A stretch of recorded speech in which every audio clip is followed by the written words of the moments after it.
thank you for being here. It is officially time for my first YouTube reading wrap up. I am so excited to talk to you guys about these books. I'm ready to unload some feelings onto y'all. In terms of reading, January was a really good month. I unfortunately didn't have any 5 stars, but I still did read some books that I really liked.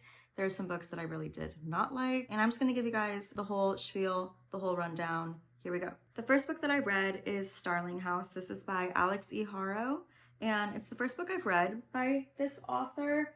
I have the beautiful sprayed edges. This is like a southern gothic. It's very atmospheric. The writing actually kind of reminded me of Ava Reed, if Ava Reed weren't so like pretentious sometimes. It was really immersive, eerie. So basically we're following our main character Opal, who has like lived in this town, and she has a fascination / pull to this like haunted manor that is in her town. And so when she gets the opportunity to work there, she obviously takes it. And so our story is following her, just kind of uncovering the secrets of this town, the secrets of the family that the manor belongs to, and the family that she's working for, and the young man that she's working for. We're also following her as like a caretaker / role model of her brother, and so there was a lot of really heartwarming moments with that, and it gave her a lot of depth as a character. Overall, I really enjoyed this book. The vibes were immaculate. It was spooky, and honestly it kind of gave like Monster House vibes, if you guys remember that movie. It was kind of like that. Like I feel like she saw that movie and was like, oh, I could make this 10 times spookier and better, and she did. So that's kind of the vibe of the story. I gave this book a 4 stars. I'm interested in reading anything else by this author, and I think this was YA. So 4 stars for a YA is very good. And I wanted to share a quote from Starling House that I thought was pretty, and it kind of gives you the idea for the type of writing that's in it and the type of prose that this author has. It says, Starling House was no longer just a house. What had begun as stone and mortar had become something more, with ribs for rafters and stone for skin. It has no heart, but it feels. It has no brain, but it dreams. It's giving Monster House, right? The next book that I read was actually on my Kindle. I read Severance by Ling Ma. This is like a post-apocalyptic, really short novel about a girl who lived in like an urban area when this like pandemic struck. And so it's about how she found this group of people that she's trying to survive with, and just talks about the dynamics within that group and all that. Pretty typical for like a post-apocalyptic story, kind of giving like Station 11, but not as unique. I felt like I had heard this story lots of times. I also like low-key lived it, like we had COVID. So I kind of feel like that swayed my opinion. I think if I would have read this book before I experienced a pandemic, I might have liked it.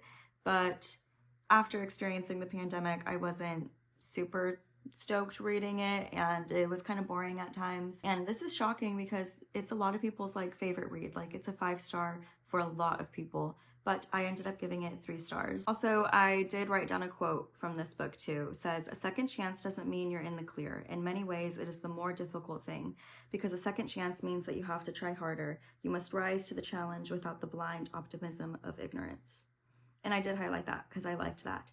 But also you can see that it's very like matter of fact, like a little bit spoon feeding you. I like my philosophical elements a little bit more blended and a little bit harder to pull out, if you know what I mean. So yeah, that was kind of my issue with the entire book, was it was just very like matter of fact. I just don't think I really liked the writing style of it. Okay, next I read the entire Mindfuck series by St. Abbey, and I rated it 3.5 stars. I had a good old time with this book. I did an entire reading vlog on the series, so if you would like more on my opinions, you can go check that out. Next, also in my Kindle, I read Nightcrawling by Leila Motley, and she's slowly becoming one of my top favorite authors. She literally wrote this book when she was like 18, I think it said, which is just insane because this is a really heartbreaking story about a young Black girl who gets involved in the legal system and is faced with a lot of injustice, and it's a story about her resilience. It's also a lot of commentary on the role and the abuse of power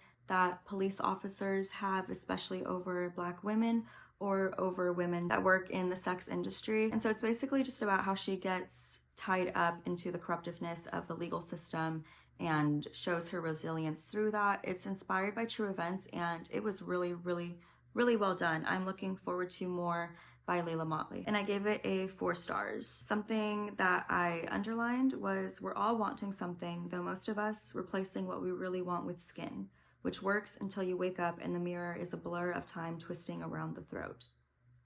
I thought that was really pretty. All right, and another one on my Kindle, I read Mary by Nat Cassidy. This is supposed to be like a psychological thriller, and the author's note claimed that it was inspired by by Carrie. This is Mary. I was really digging this book in the beginning. It's very true to psychological horror in that you kind of feel like you're going crazy along with this character. You're basically just following them like descend into madness, which is one of my favorite things to read about. But I felt like as we got towards the end of this story, it was getting just more and more far-fetched and more convenient.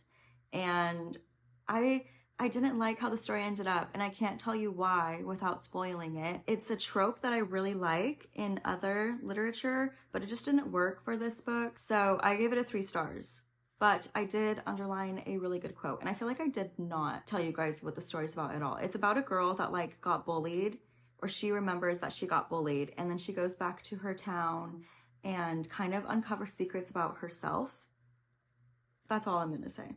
Oh, also, there was a lot of animal cruelty, so please keep that in mind. I am yet to find a great horror that doesn't have animal cruelty in it. Going into horror, you know that there's gonna be cruelty towards humans, right? That's part of the deal. But I don't know why every single time a dog has to get killed off, it's fucked. But I did underline this actually amazing quote. It says, "I could have been a Stalin, but I was born with Nadia's body." Which that alone, like, I kind of feel like he didn't have to even explain what he meant by that. That alone, I could have been a Stalin, but I was born with Nadia's body. That's gorgeous. But he continues, "If you knew how much anger I had in me, you'd say, thank God she's not a man. She might destroy millions. Thank God the only person she has the power to destroy is herself." Pretty. Really pretty and really, really true. Yeah, so there were a lot of like little golden nuggets in this book. Mostly I had an issue with the plot, not the writing. This is the only nonfiction that I read this month, and that was Destiny of Souls. I just recently read The Journey of Souls, which was in my 2024 tier listing video. This is basically just about past life regression, but in between life regression. As I said before, it's kind of far out, so if you're already interested in like past life regression and the idea of like an internal soul, then I absolutely recommend it. I gave this one a 4 stars. I gave the first one a 5 stars. I read it listening to it on Libby. Honestly, my only thing was I felt like maybe some of the information I wasn't supposed to know. Like the first one, it's not bare bones because it's in depth, but it doesn't feel like I'm pushing a boundary. But for this one, it kind of was like, oh, maybe I'm supposed to figure that out for myself, or, you know, go into it open-minded, take what resonates with you. You know the deal. All right, so next I read Immortal Dark, and I loved it. This is a story about a young girl. We are in a world that is divided by vampires and non-vampires. And I like my vampires, okay? So basically this is like a vampire dark academia. This girl, we're following her as she's like trying to uncover this mystery of her sister going missing. And so she becomes the heir because her sister's missing. So she becomes the heir to this house in the vampire school. And so she has to go and she has to figure out all the history of this world, and in each house is a vampire. So like the idea of this world is like for humans and vampires to live together. So there's a designated area where vampires and people live together and they both like share a house. Okay, and so do you know where this is going? So it goes and lives in the house, and the young, hot, well not young because they're immortal, but the young looking hot vampire like lives in her house already. You see where it's going? Okay, it was really fun. And I give it a 4 stars. This was YA, but this was pushing the envelope too. I was shocked at some of the stuff that was included in this for YA, but honestly, I had a great old time. I'm looking forward to the second one. All right, next, another one that I read on my Kindle, Lady Macbeth by Ava Reid. So I went into the story with very minimal knowledge of Macbeth, but like of what I knew of her, she's like an icon, right? She was like the one calling the shots. Like literally it makes me think of the song Circus by Britney Spears. Like, I'm like the ringleader, I call the shots, you know what, you know? I think of that song when I think of Macbeth, basically, which I think Shakespeare would love. But yeah, if you don't know, Lady Macbeth was the one that basically like manipulated her husband and therefore his kingdom. In the traditional story, she is the manipulator. She's calculated, she's conniving, but she's like brilliant and like very well respected, right? So Lady Macbeth by Ava Reid is supposed to take this story and do a feminist twist with it, which I had some like issues with, honestly. First of all, the character Lady Macbeth is this like icon, like I said, like she really is everything, and she's like strong and wise and powerful and has a lot of say and a lot of things. In this story, for a feminist twist, she was like the one being manipulated, and that wasn't very empowering, and it kind of just took away from what the entire idea of Macbeth is about. Like, we still saw the witches, and there's a lot of like those type vibes. Really, she wasn't the ringleader, and she wasn't the one calling the shots, as the song Circus by Britney Spears. But the original Lady Macbeth, she is. Ava Reid's writing is like so beautiful and so immersive, but I had an issue with calling this a feminist novel, and I'm just kind of sick of feminist novels claiming to be feminist novels, but then having the main character be so brutalized and like raped and like stuff like that. Like, if we're doing an empowering feminist twist, shouldn't we make it something that's not already like our everyday lives, or like how it was in history already? I don't understand where the feminist twist was coming in. I'm just like sick of women being brutalized in every single feminist twist, because that's not reimagining a woman's experience in society, that's transferring it onto paper. You know what I mean? Like, it's just re-saying it. So I digress. I'll get off my soapbox now, but it just didn't seem feminist to me. That's all. And I gave it a 3 stars, mostly because of that. And like, Lady Macbeth was such a bad character. She wasn't strong, or she was like manipulated and like, oh, sorry, my lord. Like, huh?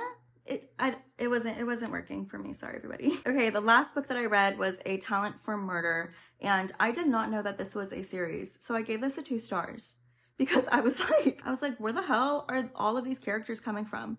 I was like, she's calling this guy up as if I'm supposed to know who the F he is. I thought it was like a standalone thriller, and it kind of is, but I think that it's a series where like a lot of the characters that work together are the same. Like, you know, those like typical FBI series. Basically, we're following this woman that believes her husband is a serial killer, and that sounds great, but it really loses you from there. I'm not going to say much else because it's a thriller and I can't really tell you about the plot without spoiling much, but I'd skip it. All right, so those are all the books that I actually read in January. I want to talk about a book that I got halfway through, and I want to talk about some books that I DNF. I DNF audiobook that I was reading called Strangers to Ourselves. This was kind of a memoir, kind of case studies on people with mental illness, and I thought it was good, but my Libby loan ran out and I didn't feel like renewing it, so that's going to be a DNF. I also started the Empusium, which is a translated work of fiction. Olga, I forget her name, but I also can't pronounce it. But this is a book that was translated from Polish, and it was following a group of men in like a health resort in Poland, which sounds really, really interesting. It was supposed to be like a horror, like a folklore type horror, and I only got maybe 30% in, but it was really sexist, and after coming from Lady Macbeth, I was like over it at that point. And I understand there is stuff to be learned about how men thought about us in the past and reading about that, but at the same time, like, as I was reading it, I was like, oh, this is what people still believe.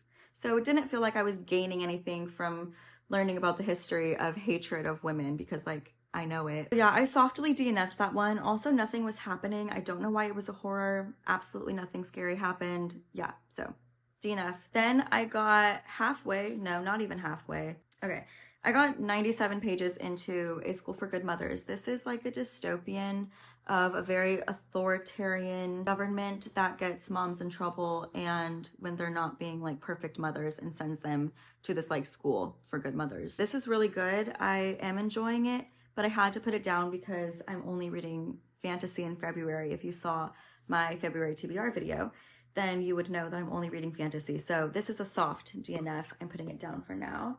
And now I'm going to share with you my stats for January. So here's my stats for January.